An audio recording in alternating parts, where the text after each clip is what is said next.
Vamos então para Apocalipse, capítulo 1, vamos fazer as leituras, a leitura do verso 4 até o verso 8.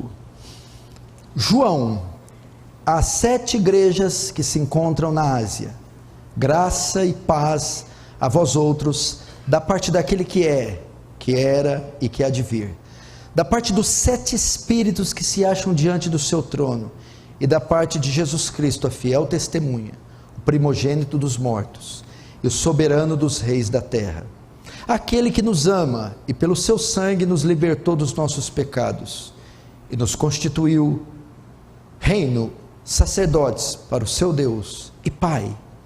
A ele a glória e o domínio pelos séculos dos séculos. Amém. Eis que vem com as nuvens, e todo olho verá, até quantos o traspassaram, e todas as tribos da terra se lamentarão sobre ele, certamente. Amém. Eu sou o Alfa e o Ômega, diz o Senhor Deus, aquele que é, que era e que há de vir, o Todo-Poderoso. Até aí, deixa aberto aí, fecha os olhos mais uma vez, vamos orar.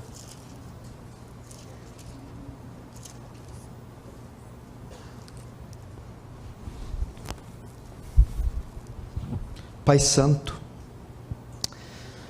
mais uma vez recorremos a Ti e a Sua graça, em dias difíceis como os nossos, onde profecias cada vez mais se cumprem, e o Seu retorno cada vez mais se torna próximo, a consumação de todas as coisas.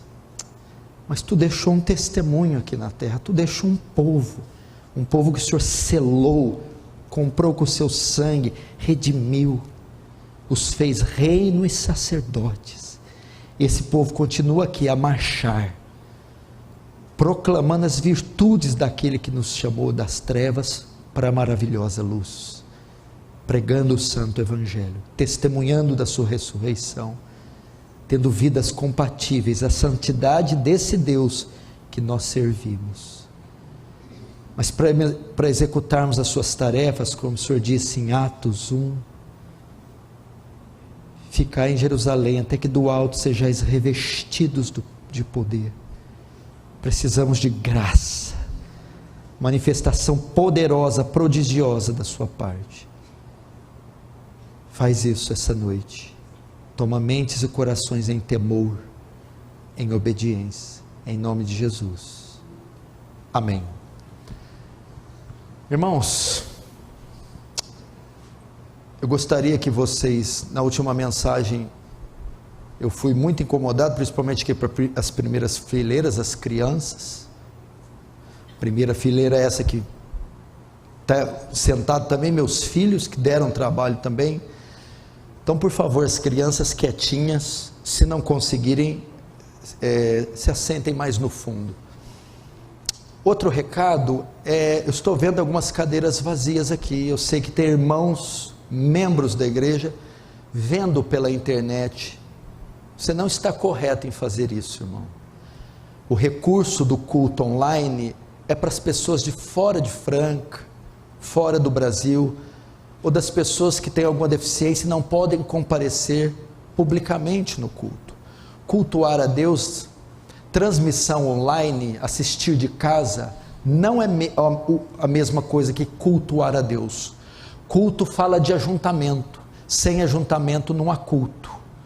Culto fala quando o povo de Deus se encontra. Por isso que a palavra igreja quer dizer assembleia, reunião dos redimidos, dos eleitos, do povo de Deus. Então, se não é por uma justificativa legítima, não fique na sua casa, porque se as faltas continuarem, nós vamos ter que interromper as transmissões.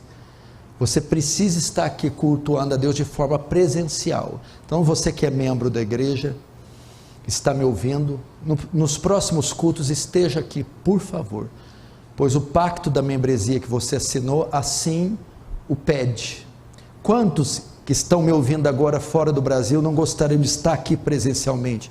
E ao ouvir esse recado, devem estar escandalizados e pensando, como pode gente que mora na própria cidade, membro da igreja, preferir ver online? do que ir no culto público. Portanto, não faça mais isso. Irmãos, domingo passado nós demos início aqui a uma série de exposições no livro de Apocalipse. Domingo passado iniciamos como uma introdução do livro, uma espécie de panorâmica do livro de Apocalipse, para mostrar do que se trata o livro, a sua autoria, a sua data, o seu conteúdo. E principalmente nós vimos na primeira mensagem a forma correta de se interpretar Apocalipse, de modo que é um livro muito difícil e muito complexo para muitas pessoas. Mas ao estudarmos com cuidado, podemos notar, e ao seguir a linha de interpretação mais adequada, podemos assim notar que ele não é tão difícil. Agora nós vamos dar sequência na série de estudos, começando pelo capítulo 1, é claro. O capítulo 1 de Apocalipse, ele tem três divisões. A primeira divisão do livro trata do título, Revelações de Jesus Cristo. O termo revelações em grego quer dizer Apocalipse. A primeira divisão então trata do título, do autor e do tema do livro. E isso vai dos versos 1 ao verso 3.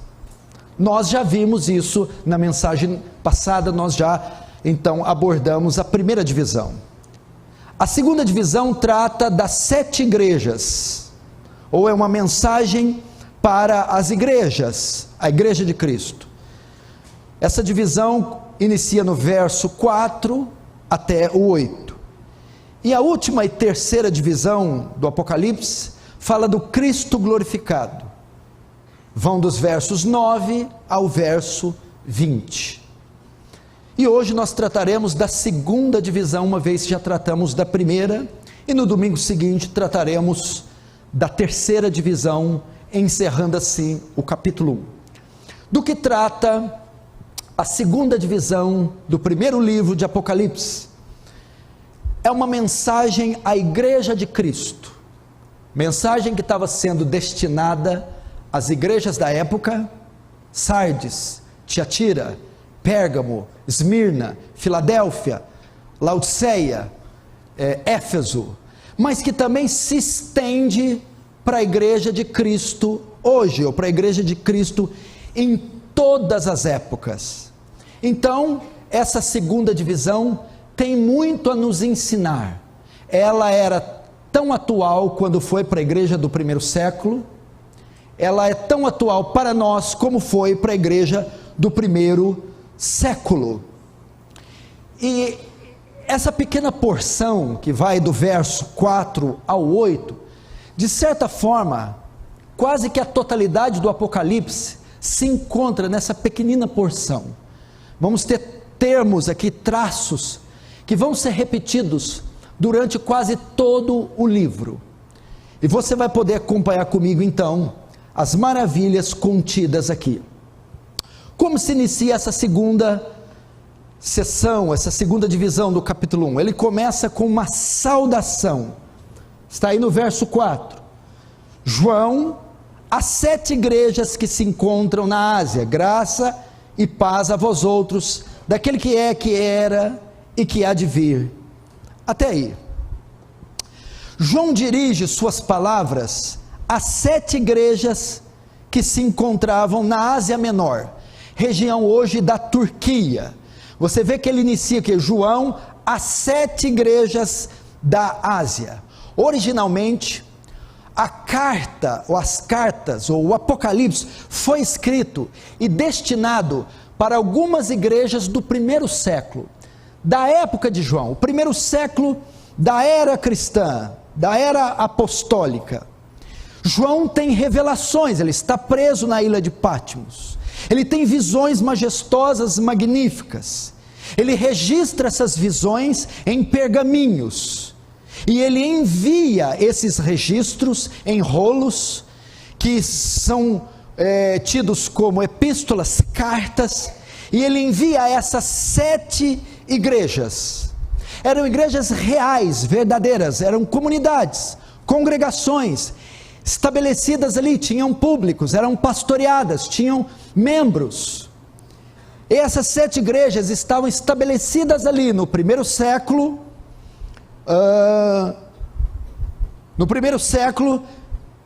e estavam sob o regime do Império Romano.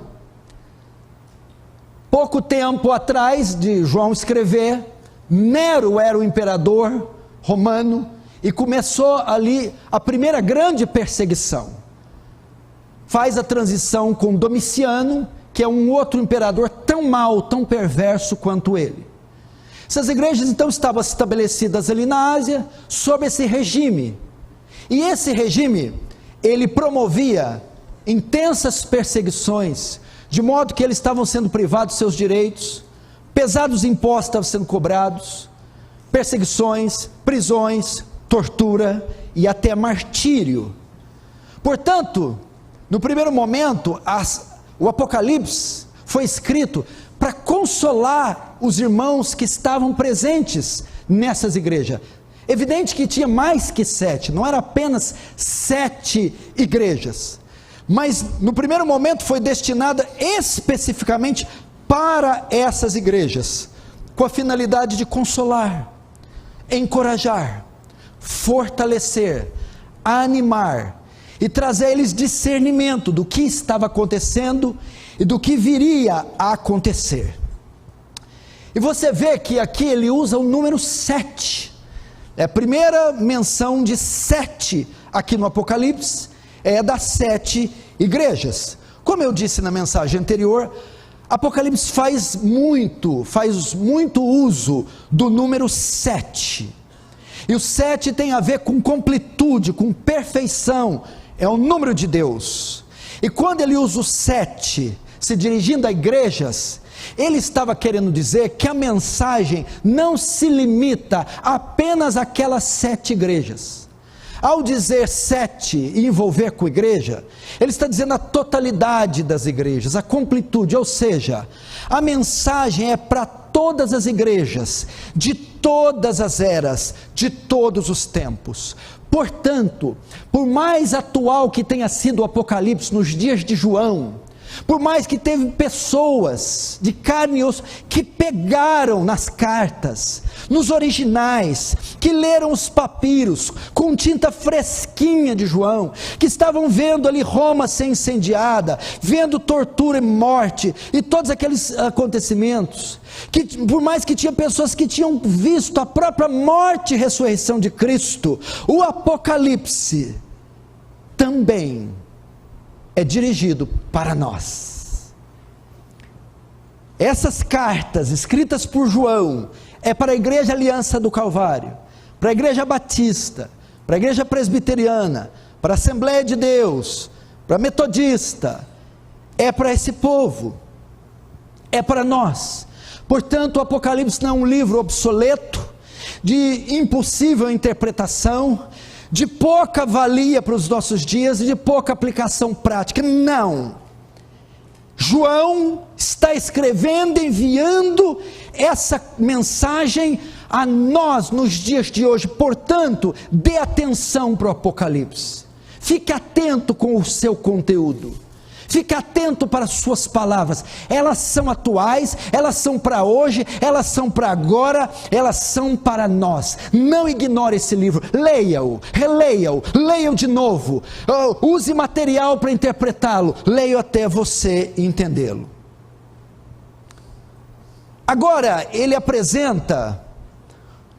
começa com uma saudação, e agora ele apresenta uma saudação que vem da parte de Deus. Mas note, é um Deus trinitário, ou seja, a saudação se inicia, é uma saudação que vem da Trindade, Deus Pai, Deus Filho e Deus Espírito Santo. O texto diz aqui, João, as 7 igrejas que se encontram na Ásia, graça e paz a vós outros. Veja só, a graça e paz que que é a saudação típica do primeiro século. Graça, porque fomos salvos, redimidos pela graça, somos sustentados pela graça, nos mantemos de pé pela graça, e seremos glorificados pela graça.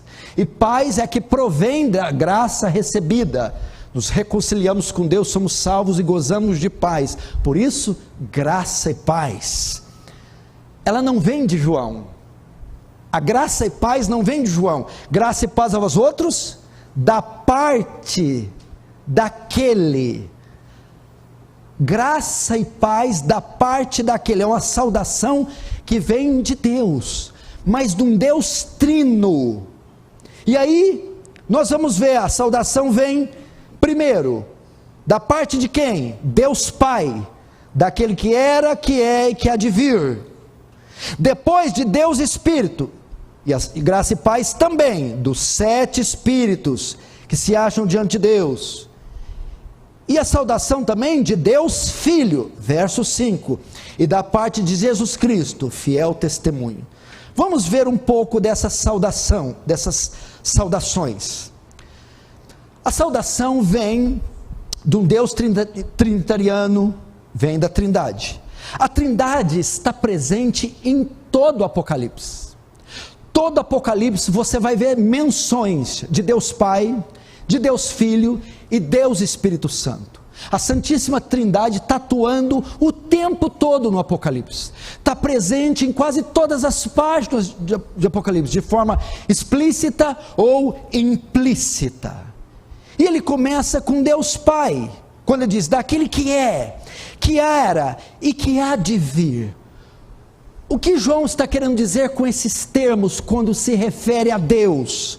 Aquele que é, que era e que há de vir.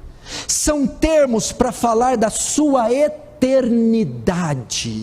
Aquele que vos saúda, aquele que cuida de vocês, aquele que vela por vocês, aquele que salvou vocês, é eterno.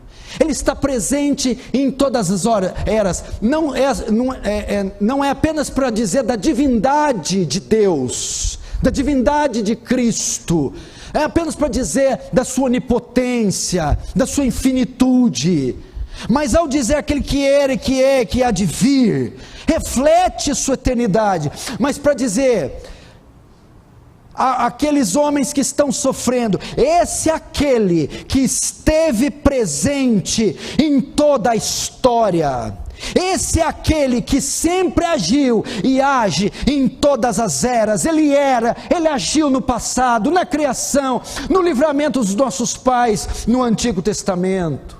Ele agiu no presente, com o nascimento do seu filho, o livrando da perseguição e redimindo o seu povo através dele. E ele agirá no futuro, porque ele prometeu estar conosco para todo o tempo.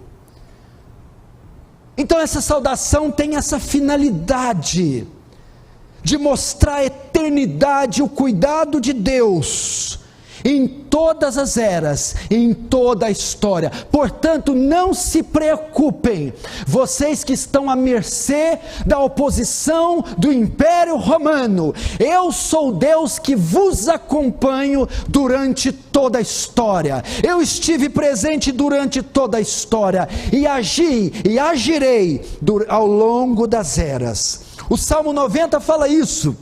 Senhor, Salmo 91, Salmo 90, verso 1, Senhor, Tu tens sido nosso refúgio, de geração em geração, antes que os montes nascessem e se formassem a terra e o mundo, de eternidade a eternidade, Tu és Deus. Deus estava presente, como salmista ele é o nosso refúgio, e olha só, quando que ele é o nosso refúgio? De geração em geração, em todas as eras, está presente em toda a história, até mais, ele está presente até antes da história, antes que os montes nascessem, e que se formasse a terra e o mundo, de eternidade a eternidade, Tu és Deus, Tu já estavas lá. Agora, a saudação vem de Deus Espírito, saudação trinitariana, a Trindade está presente em todo o Apocalipse. Agora ele diz, no verso ainda 4, João, as 7 igrejas que se encontram na Ásia, paz e graça a vós outros, da parte daquele que era e que há de vir, e da parte dos 7 espíritos, que se acham diante do trono, até aí. João aqui ele ecoa as palavras de Zacarias, capítulo 4, versículo 1 e 2, quando Zacarias, no capítulo 4, ele faz uma menção dos 7 candeeiros de ouro. Ele diz assim: tornou o anjo que falava comigo e me despertou e me perguntou: que vês? Respondi: olho, e eis um candelabro todo de ouro, e um vaso de azeite em cima, com as suas 7 lâmpadas e 7 tubos. João agora faz menção aos 7 Espíritos de Deus. Zacarias está dizendo 7 candeeiros, a menorá, onde eram colocadas azeite em 7 compartimentos, 7 chamas se levantam. Isso é uma menção do Espírito Santo. Quando diz os 7 Espíritos, é o Espírito em sua plenitude, é o Espírito em sua força. E o texto de Zacarias, quando ele relata e tem a visão dos 7 candeeiros, 7 tubos, vem então o famoso versículo no verso 6, assim diz o Senhor a Zorobabel, não por força nem por violência, mas pelo meu Espírito, diz o Senhor. Isso quer dizer o quê? Que Deus age na história, aquele Deus presente em toda a história. Deus age na história e por meio da história, não por meios terrenos, mas pelo seu Espírito. O Apocalipse é um livro que mostra de maneira mais velada a ação do Espírito Santo em toda a história. É a força do Espírito Santo, a plenitude do Espírito Santo, da terceira pessoa da Trindade, aqui descrita por 7 espíritos, 7 castiçais, 7 chamas, 7 candeeiros. Portanto, o Apocalipse não mostra só a ação de Deus Pai em toda a história, é um livro de contínua ação de Deus Pai, mas é um livro também de intensa ação, atividade do Espírito Santo. Como podemos ver isto? Para você entender o trabalho da Trindade na redenção, Deus Pai, Ele prepara o plano da salvação, Ele quem cria. Deus Filho executa o plano que Deus Pai criou, morrendo na cruz. E qual é a função de Deus Espírito? Aplica o plano em nós. Deus Pai projeta, Deus Filho executa, Deus Espírito aplica essa salvação em nós. Portanto, o livro de Apocalipse é um livro recheado de conteúdo no tocante à redenção, à morte, à ressurreição, à salvação, à redenção do povo de Deus, à glorificação, à santificação do povo. É nesse período que o Espírito Santo atua. Ele atua na sua plenitude em convencer o homem do pecado, da justiça e do juízo. Ele atua em santificar o homem, escrevendo as leis no coração dele. Ele atua em exaltar a glória de Cristo, porque Apocalipse é um livro sobre Cristo. E qual é a função do Espírito Santo? J. Parker chama o Espírito Santo desses canhões que está vendo? O Espírito Santo é o holofote, ele não ilumina a si mesmo. O holofote é aqui, essas canhões estão fazendo o que? Iluminando aqui o púlpito, eles não aparecem. O Espírito Santo é o holofote que ilumina Cristo, exalta Cristo. Então, quanto mais você vê Cristo no Apocalipse, mais você vê o Espírito Santo que está fazendo Cristo brilhar, que está fazendo Cristo aparecer, fazendo Cristo se exaltar. E terceiro, a saudação agora é de Deus Filho. Interessante que ele é a segunda pessoa da Trindade, mas João o menciona em terceiro lugar. João faz isso? Bom, João primeiro vê o templo como lugar de Deus Pai. Aqui é a figura do tabernáculo. Lembra, o tabernáculo tinha uma porta e o pátio, o átrio. Depois do pátio tinha o santo lugar, que ficava a mesa dos pães, da proposição, e do outro lado os 7 candeeiros de ouro. E outra, indo mais para frente, tínhamos a última repartição do tabernáculo, o Santo dos Santos, que era o lugar onde estava a arca, a presença de Deus. João coloca Deus Pai primeiro como Santo dos Santos, Deus Espírito Santo segundo, porque é aquele que alumia o caminho, é aquele que brilha entre o Santo dos Santos e o santo lugar, que simboliza o Espírito Santo. E por terceiro, o Filho, que é o sangue do Cordeiro, derramado no altar, para a remissão dos pecados, que fala da obra mediadora. Então, Santo dos Santos, Deus Pai. Deus Espírito passa na frente, porque é o candelabro de ouro, os 7 Espíritos de Deus, iluminando o caminho. Deus Filho vem por último, como o Cordeiro, que morre, é oferecido como sacrifício, e asperge, derrama o seu sangue, para a remissão dos pecados. É a obra mediadora de Cristo. João então está traçando detalhadamente isso em poucas linhas, dando a eles conforto, confirmando a eles que a obra está consumada e ninguém, nem o Império Romano, pode desfazê-la. Agora ele vai continuar dando mais ênfase no personagem principal do Apocalipse, Deus Filho. E Jesus Cristo, aqui nessa saudação, é descrito de 3 modos diferentes. De 3 modos diferentes. Verso 5. Apocalipse 1:5. E da parte de Jesus Cristo, a fiel testemunha, primeiro modo. O primogênito dos mortos, segundo modo. E o soberano dos reis da terra. Ele descreve Jesus Cristo de 3 formas diferentes. Ele é a fiel testemunha, primeira forma. Ele é o primogênito dos mortos, segunda forma. E ele é o governante dos reis da terra. Ele está mostrando para eles quem é o Senhor deles, por quem eles estão sofrendo, em quem eles estão crendo, e para eles se manterem firmes.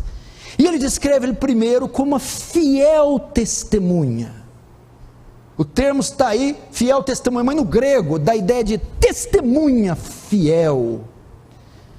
Está dizendo que Cristo, no que tange ao seu chamado, a sua missão, ele foi fiel até a morte. Ele foi fiel, sem pecado, santo, justo. A Bíblia diz em Hebreus que em tudo foi tentada a nossa semelhança, mas sem pecado. A Bíblia diz que no alto do Getsêmani, há horas de ser crucificado, orando com tanta intensidade a ponto de transpirar gotas de sangue, ele ora dizendo: se for possível, passa de mim esse cálice. Contudo, não seja feita a minha vontade, e sim a tua. Ele foi fiel. Quando ele foi tentado no deserto, transforma essas pedras em pães e mata a sua fome, disse Satanás. Fiel como era o seu chamado, disse: não só de pão viverá o homem, mas de toda palavra que sai da boca de Deus. Levado ao lugar mais alto do templo, ao pináculo, o diabo o seduz, o leva, o transporta e diz: atira-te daqui para baixo, pois está escrito: aos teus anjos dará ordem para que te guarde. Pois que o Senhor fiel responde, mas também está escrito: não tentará o seu Deus. Depois o diabo o transporta para o monte e mostra todos os reinos e riquezas da terra e diz para ele: tudo isso é meu e te darei se prostrado me adorar. Então Jesus fiel responde: vai-te, Satanás, porque está escrito: ao Senhor teu Deus adorarás e só Ele darás culto. Fiel à sua missão, fiel sendo santo, fiel sendo justo, fiel sendo sem pecado, e fiel até a morte, ao ponto de estar pregado, e nos seus últimos espasmos, nos seus últimos momentos de vida, sendo tentado a saltar de lá, pois passava e dizia: se és o Filho de Deus, desça da cruz, para que creiamos. Até nos seus últimos instantes ele podia desistir, e com um pensamento se livrar da cruz. Ele não, ele vai dizer: tudo está consumado, nas suas mãos entrego o meu espírito. Jesus é descrito também aqui como primogênito dentre os mortos, está no verso 5, fiel testemunha, e o primogênito dos mortos. O que é o primogênito dos mortos? Isso aqui fala da ressurreição. Cristo foi o primeiro a ressuscitar dos mortos. Você está dizendo: mas pastor, como ele pode ter sido o primogênito no tocante à ressurreição? Houveram outras ressurreições no Antigo Testamento. Essa é a ressurreição para a vida, essa é a ressurreição com o corpo glorificado. Ele está dizendo que foi o primeiro a vencer a morte, o primeiro a ressurgir da morte com um corpo glorificado. Ele está inaugurando uma nova era, um novo reino, um novo momento.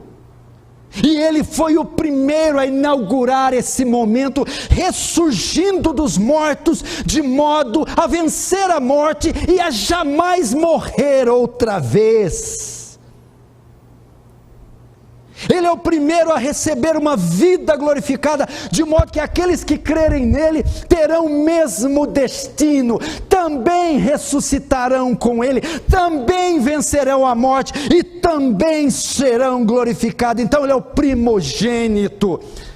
A Bíblia diz: quando lá Pai, crê em Deus Pai Todo-Poderoso, Criador do céu e da terra, e Jesus Cristo, seu único Filho, nosso Senhor, nasceu da Virgem Maria, padeceu sob Pôncio Pilatos, foi crucificado, morto e sepultado, desceu à mansão dos mortos, ressuscitou o terceiro dia. Esse desceu à mansão dos mortos é o Hades.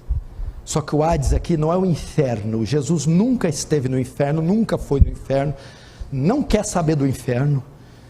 A tradução de desceu no credo apostólico, é Hades, e Hades tem dois sentidos: inferno, e tem outro sentido, sepultura, túmulo, tumba. Interpretaram Jesus desceu o Hades, inferno. Não, Jesus morreu e foi enterrado, é só isso. Ele desceu, ele morreu, ele foi enterrado, ele ficou 3 dias morto. Mas no terceiro dia, imagina o Vesúvio, que destruiu a cidade de Pompeia, na Itália. Aquela tumba entra em erupção e não há nenhuma força no céu, na terra, nem o cosmo inteiro podia segurar aquele homem. Ele ressurge dos mortos e mata a morte na sua casa. É o primeiro, de modo que todos aqueles que morrerem com ele ressuscitarão com ele, para jamais morrer. Por isso aquele texto glorioso de 1 Coríntios 15, que diz: morte, onde está a morte, a tua vitória? Onde está o pecado, o teu aguilhão? Porque é necessário que isso que é corruptível se revista da incorruptibilidade, isso que é mortal se revista da imortalidade. E quando isso que é mortal se revestir da imortalidade, o que é corruptível se revestir da incorruptibilidade, cumpre-se a palavra que diz: tragada foi a morte na sua vitória. Ele é o primogênito. Então sabe qual é a garantia? Que você não vai ficar numa tumba gelada, quando você chegar aos 60, 70, 90, envelhecer e morrer, te enterrarem 7 palmos debaixo da terra, ou quando você sofrer um acidente e morrer. A garantia que você não permanecerá lá é que Cristo, primogênito, saiu da tumba, e você sairá também. A morte não vai te prender, ela não tem poder, porque ele disse: aquele que crê em mim, ainda que morra, viverá, e o que crê em mim, esse no último dia eu ressuscitarei. Porque quem crê em mim não morre, mas passou da morte para a vida. A morte, sabe qual é a função dela para mim? A morte é um Uber. É meu Uber. Para ir para São Paulo, você pega a Anguera ou a Bandeirantes. Você tem 3 formas de ir: carro, moto ou ônibus. Você precisa de um transporte. Eu estou na terra, tem o céu. Eu preciso de um transporte para me levar para o céu. Preciso de um Uber. É a morte. Tudo que ela vai fazer é me entregar para o Senhor. Imagina você olhando para ela com a cara de taxa. Tchau, morte. Ela tendo que vir descarada te entregar. Ela não vai poder te pegar, não vai poder ficar com você. Ela vai ter que pegar você e dar nos braços do Salvador. Pega outro e dá nos braços do Salvador. Ela é o Uber que te leva para o céu. Por quê? Porque o primogênito ferrou ela dentro da casa dela. John Owen escreveu um livro, A Morte da Morte na Morte de Cristo. Cristo matou a morte na sua morte. Não é fantástico? E ele ressuscitou, pisando na garganta dela. Terceiro modo que ele é descrito aqui. Vixe, hoje vai meia-noite, irmão. Você prepara aí, fecha a porta, não deixa ninguém sair não. Fecha aí. Quem sair fica. Não sobe com Cristo, não. Terceiro, ele é descrito como governante dos reis da terra. O primogênito, verso 4, dos mortos, e o soberano dos reis da terra. A ideia aqui é o governante dos reis. O termo provém do Salmo 89, verso 27, no qual Deus diz em referência a Davi, olha o que diz a profecia do Salmo 89, 27. Falo-ei, por isso, meu primogênito, o mais elevado entre os reis da terra. A promessa de Deus se cumpriu em Jesus Cristo, a quem tudo foi sujeitado. O próprio Apocalipse diz que todos os reinos serão do seu Cristo e do seu Senhor. O que fala aqui?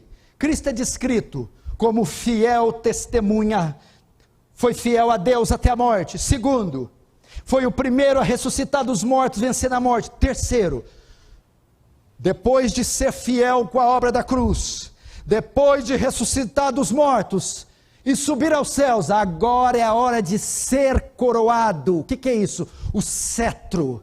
Um homem num trono com o cetro na mão. O que significa? Trono fala de um reino. Cetro fala da autoridade. A autoridade, o domínio de todas as nações foi dado ali. O cetro das nações foi dado a Cristo. Quem tem a palavra final não é Vladimir Putin, não é Jair Bolsonaro, não é o Xi Jinping da China, não são os czares, generais, césares, é Cristo. Cristo.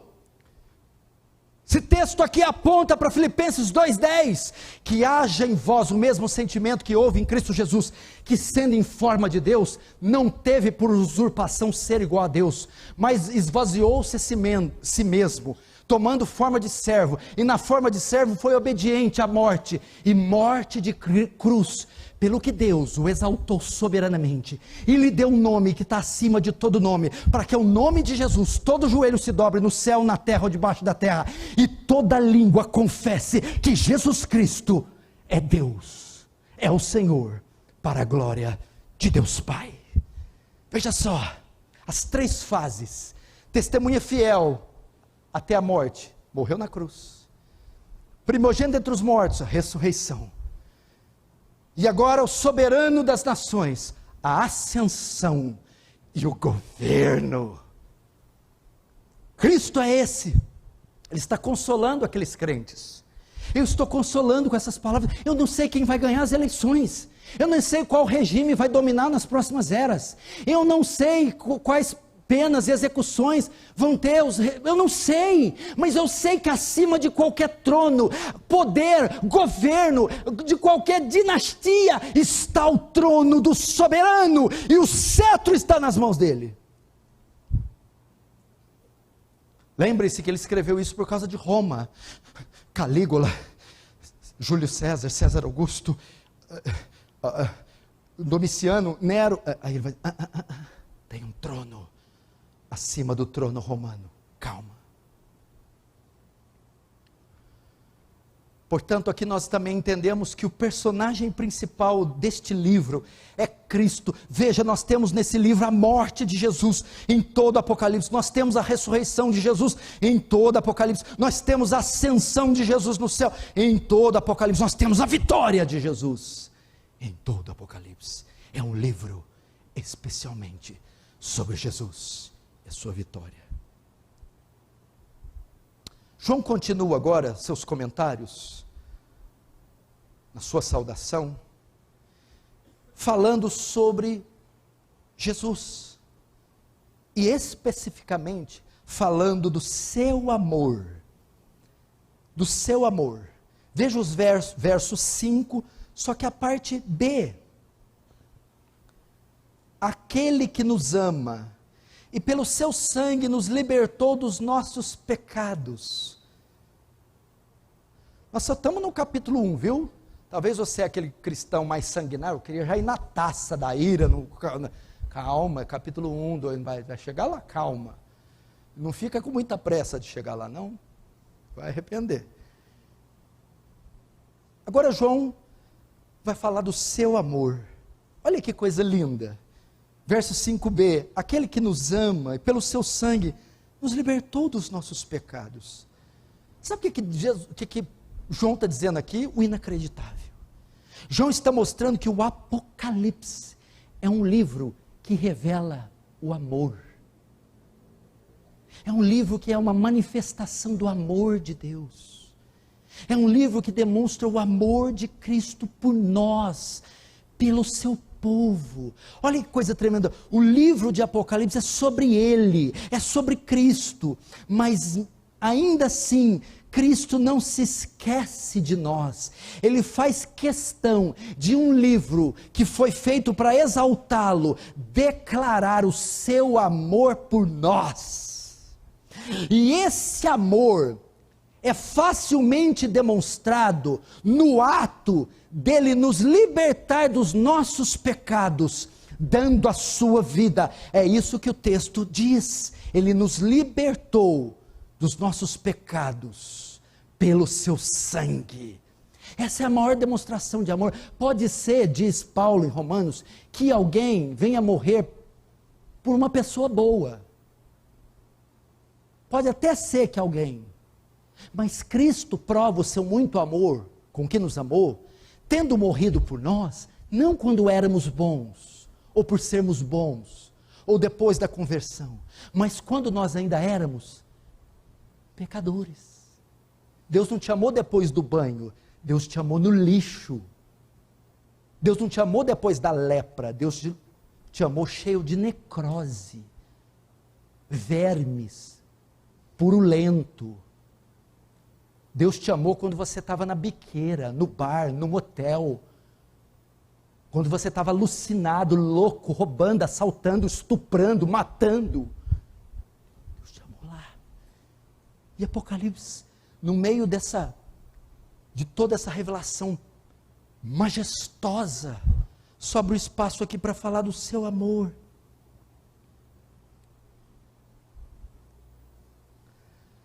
Isso é tremendo. Agora tem algo mais tremendo. Observe aqui, na narrativa de João, o presente prevalecendo sobre o pretérito.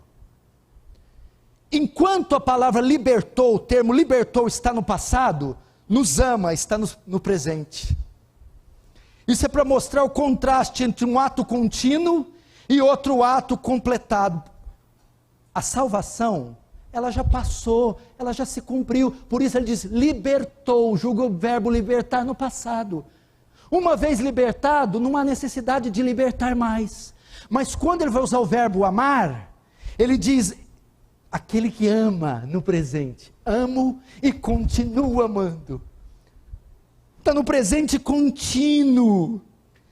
Ou seja, o amor continuará para sempre.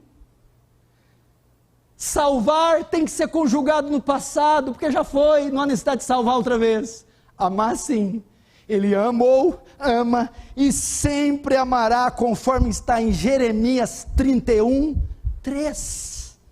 Com eterno amor te amei, e com amor leal, segundo a King James, te atraí. Com eterno amor te amei, com laços de benignidade te atraí. Veja só como ele está consolando aqueles que estão sem pão, sem teto, sem esperança, perseguidos, oprimidos, com medo da morte. Calma, eu redimi vocês, eu salvei vocês. Essa é a maior demonstração de amor, gente. Um inocente morrer por um culpado.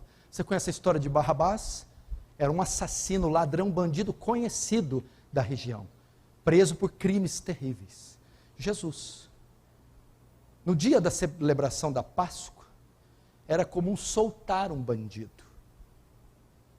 Ambos estavam sendo acusados, Barrabás, que era um homicida endemoniado, e Jesus, por se declarar o Messias.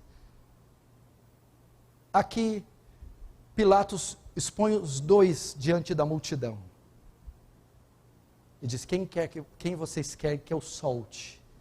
De um lado, o homem mais santo que a humanidade já teve. Do outro lado, a figura do ser mais inescrupuloso e perverso. Qual dos dois tinha que ser solto?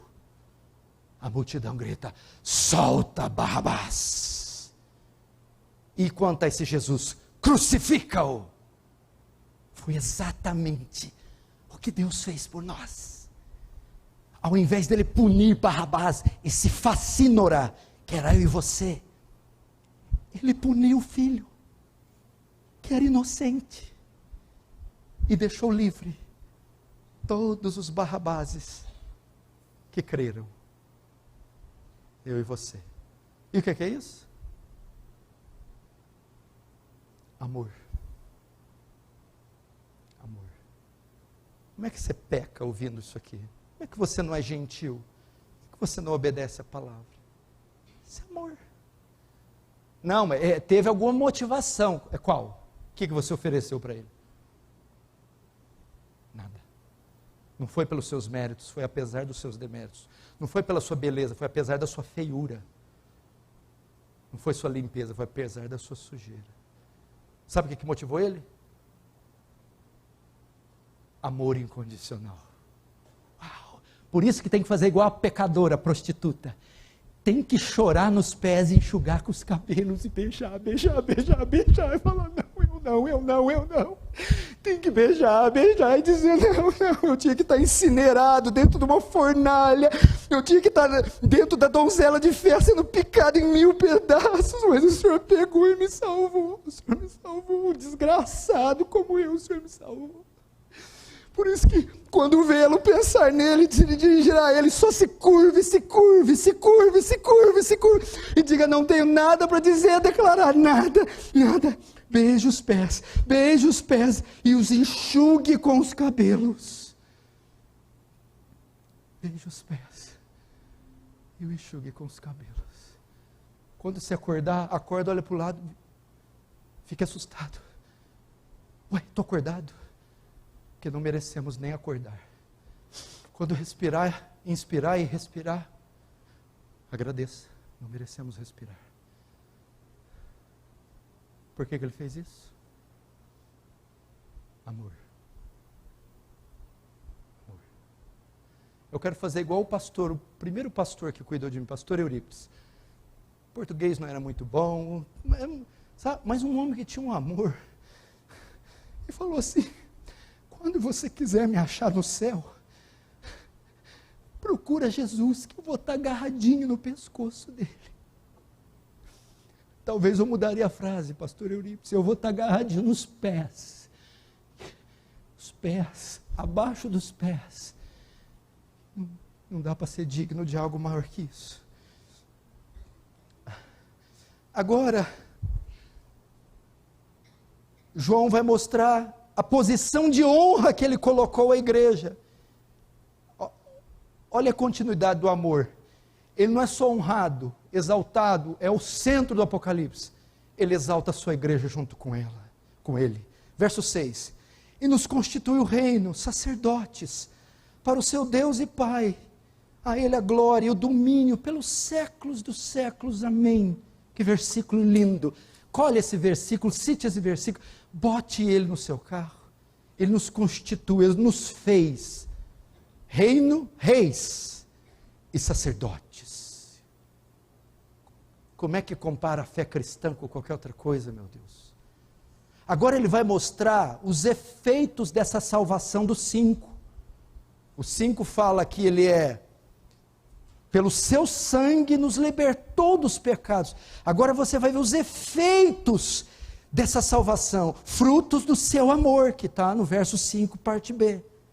Ele usa o termo reino e sacerdotes. João tinha em mente aqui, porque uma das maneiras de interpretar o Apocalipse é ir para o Antigo Testamento. Várias citações do Antigo estão contidas aqui. Quando João cita reino e sacerdotes, ele tem em mente uma passagem do Antigo Testamento que foi dita aos pés do Monte Sinai. Está em Êxodo 19, versículos 5 e 6. Diz assim, Deus dizendo para o seu povo, que foi ele liberto, resgatado do Egito, salvo. Sereis minha propriedade particular, dentre todos os povos, porque toda a terra é minha. Vós me sereis reino de sacerdotes e nação santa. Ele tinha acabado de tirar do Egito, redimir, salvar, separar. E agora, os dá uma posição de honra. Vocês serão um reino de sacerdotes e uma nação santa. Presta atenção. Esse privilégio de ser rei e sacerdote era exclusivo dos judeus, dos hebreus. No entanto, João estende ele agora com a morte de Cristo a todos os crentes de todas as nações. Jesus, o rei, que é sacerdote, agora pela sua morte, nos faz sacerdotes e reis. O que quer dizer isso? Reis, primeiro reis, mas assim, pastor, é muito desconfortável essa posição. Rei também, essa interpretação está correta? Sim. Agora vamos para a posição de honra que ele colocou a igreja. Reis, porque Cristo, em sua vitória, vencemos com ele. Em posse do seu reino, reinamos com ele. Reinamos sobre o pecado, reinamos sobre o mal, reinamos sobre as trevas e reinamos sobre a morte. Aqui Paulo vai citar isso em 2 Timóteo 2,12. Se sofremos com ele, também com ele reinaremos. Apocalipse 3,21 traz isso de forma maior. O próprio livro está recheado da igreja reinando. Apocalipse 3,21. Ao vencedor, escute isso: dar-lhe-ei sentar-se comigo em meu trono, assim como eu também venci e me sentei com meu Pai no seu trono. Glória a Deus. E não para por aí. Apocalipse cita o cumprimento dessa promessa do verso 1, farei vocês reis e sacerdotes. Primeiro reis, Apocalipse 2, verso 26 e 27, ao vencedor, que guardar até o fim as minhas obras, eu lhe darei autoridade sobre as nações, e com cetro de ferro as regerá, e as reduzirá a pedaços, como se fazem objetos de barro. Vai dar o cetro é digno de quem? De quem está sentado no trono. Quem que senta no trono? Reis, monarcas. Não fez reis, reinaremos com ele.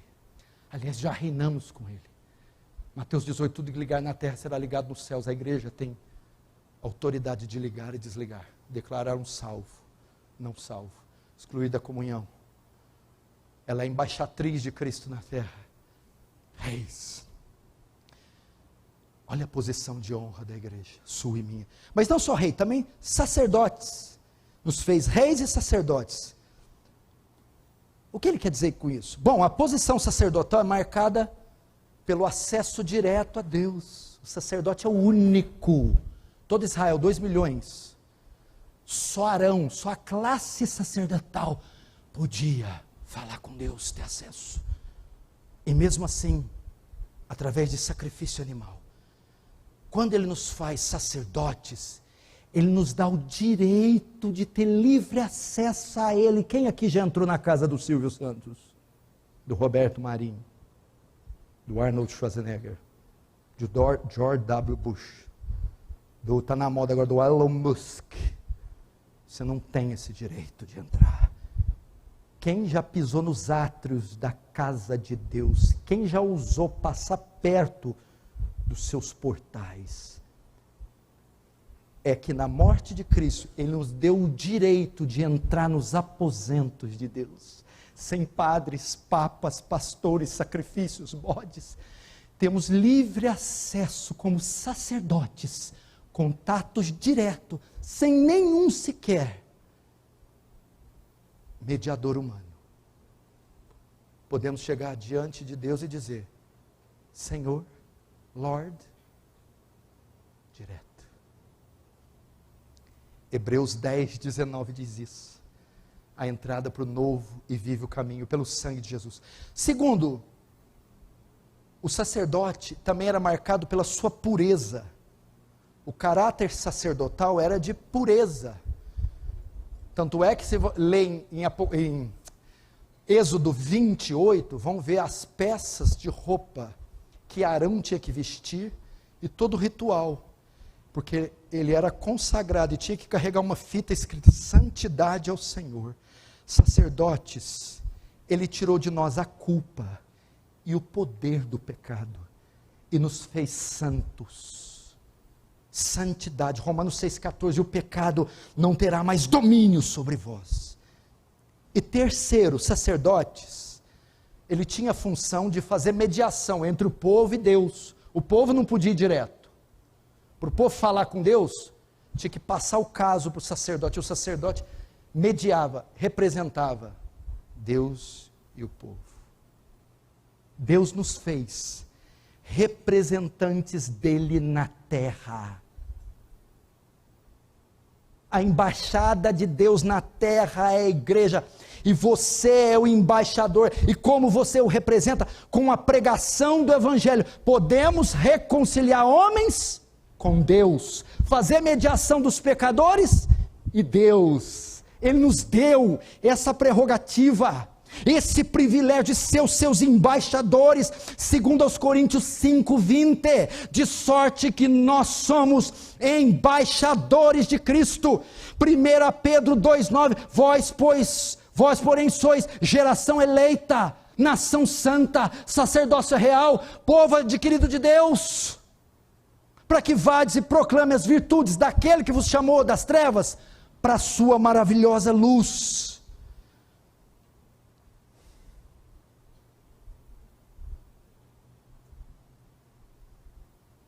Reis, sacerdotes. Você aí, você representa Deus. Você representa Deus.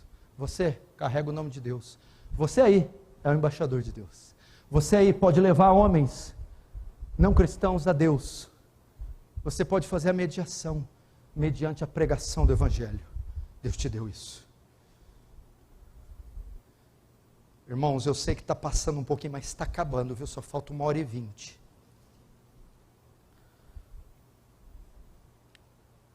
Portanto, irmãos, Apocalipse é um livro que mostra a vitória da igreja, a igreja reinando com Cristo. Apocalipse é um livro que mostra o evangelho de Cristo sendo pregado pela igreja. Você vai ver isso, você vai ver a igreja vencendo no Apocalipse, você vai ver a igreja reinando em Apocalipse, você vai ver a igreja fazendo a mediação, sendo a embaixadora de Cristo, através da pregação do evangelho. Quarto, agora, João vai mencionar pela primeira vez no Apocalipse o retorno glorioso de Cristo. Veja o verso 7. Eis que vem com as nuvens, e todo olho verá, até quantos traspassaram, e todas as tribos da terra se lamentarão sobre ele, certamente vem. Uau, olha só, lembrem, a igreja está sob servidão, martírio, punição, perseguição, está igual a gente. Cristo quer consolar eles, e como ele faz? Dizendo, estejam certos, eu vou voltar, esse que viste subindo, descerá nas nuvens, para tirar vocês daqui, salvar vocês, e consumar este século. Queridos irmãos, ouçam-me, um dia tudo isso aqui vai mudar, um dia todo o nosso sofrimento vai cessar, um dia vai acabar a dor, o luto, a fome, o pranto e o choro, um dia a morte cessará, estejam certos disso, Cristo vai voltar. Cristo vai voltar. E esse versículo aqui também é um eco de Daniel capítulo 7, da promessa que está em Daniel 7:13. Eu estava olhando nas minhas visões, disse Daniel, e eis que vinha com as nuvens do céu, como filho do homem. Daniel tem uma visão, uma promessa, vindo das nuvens alguém como filho do homem, é Cristo. Agora por que ele diz isso? Que Cristo voltará, para dar esperança a eles, mas por que voltará com as nuvens? Voltar cheio de algodão? Deus, que é isso? Não, tem nada a ver com essas nuvens, senão num dia ensolarado ele não volta. Se você traduzir ipsis literis, você, não, está muito sol, Jesus não volta, que é nas nuvens. O termo nuvens aponta para um retorno cheio de glória, nuvens, raios, relâmpagos, arco-íris, trovões, abalos sísmicos, o mundo chacoalhando, anunciando a volta do seu Criador. É isso. Aponta para um retorno cheio de glória, conforme Mateus 24:30. Olha o que diz. Logo em seguida a tribulação daqueles dias, o sol escurecerá, a lua não dará sua claridade, as estrelas cairão do firmamento, e os poderes do céu serão abalados. Então aparecerá no céu o sinal do Filho do Homem, todos os povos da terra se lamentarão, e verão o Filho do Homem vindo sobre as nuvens do céu, com poder e grande glória. É glória, é um ato que um ato universal, estrondoso, como diz o salmista no Salmo 104:3, ele toma as nuvens por seu carro, ele vai tomar as nuvens, os céus enrolando como pergaminhos, abalos sísmicos, mares rugindo ao som do Salvador. Ele voltará, Jesus vai voltar, irmão, não se engane, ele voltará, como as nuvens, com glória. Veja só, e o texto vai mais longe, essa volta não será secreta, igual os pré-tribulacionistas dispensacionalistas, que diz, a volta é secreta e iminente, ou seja, pode voltar a qualquer hora, e ninguém vai ver. Olha o que o texto diz, o verso 7, eis que vem com as nuvens, e todo olho verá. Mostra que essa volta não será secreta nem iminente, todos estarão atentos. Sabe o que quer dizer isso, meu irmão? No momento do retorno de Cristo, ele será visível para todas as pessoas da face da terra, o mundo inteiro, em diferentes lugares, fusos horários, classes sociais, de idades, verão Cristo voltar dos céus. Não um homem nessa terra vivo que não verá Cristo voltar.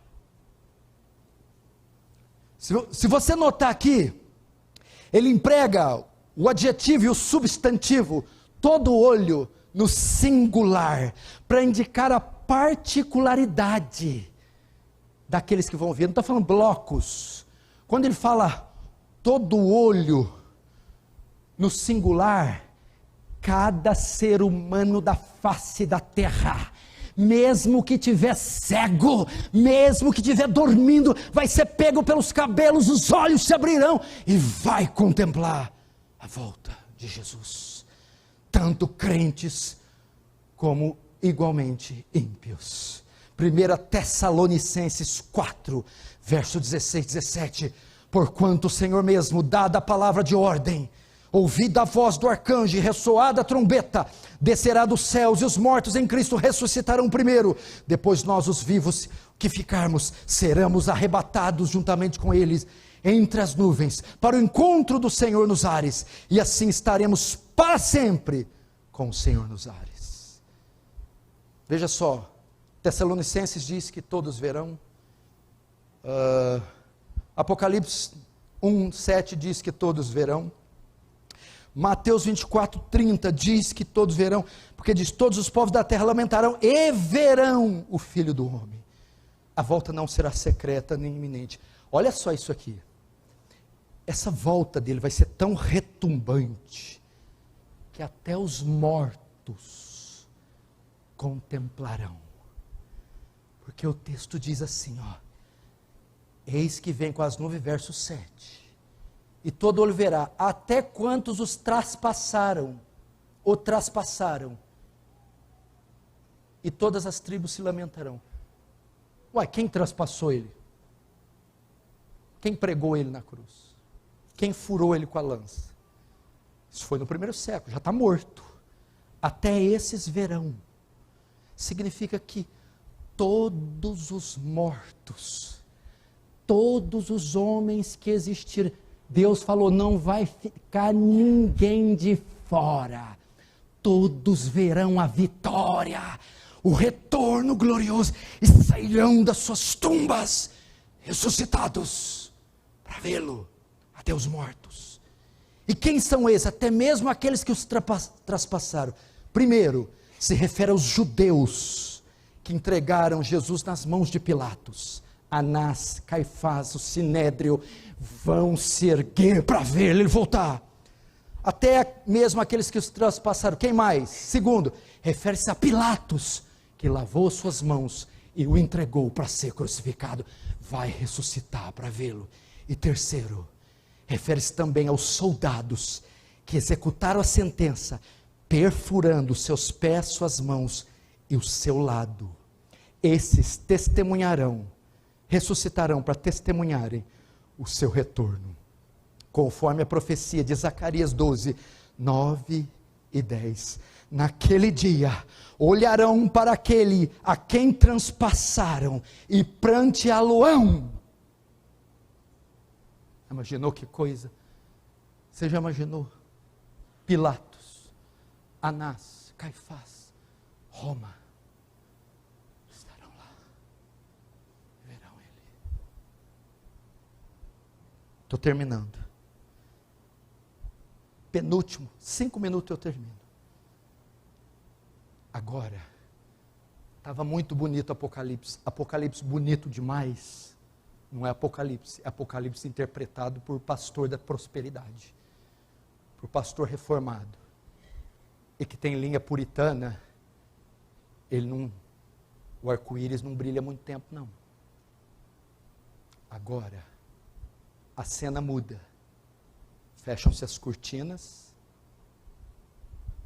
termina o primeiro ato de alegria, júbilo, redenção, abrem-se de novo, e agora começa o horror, a aplicação da justiça divina, verso 7b, e todas as tribos da terra se lamentarão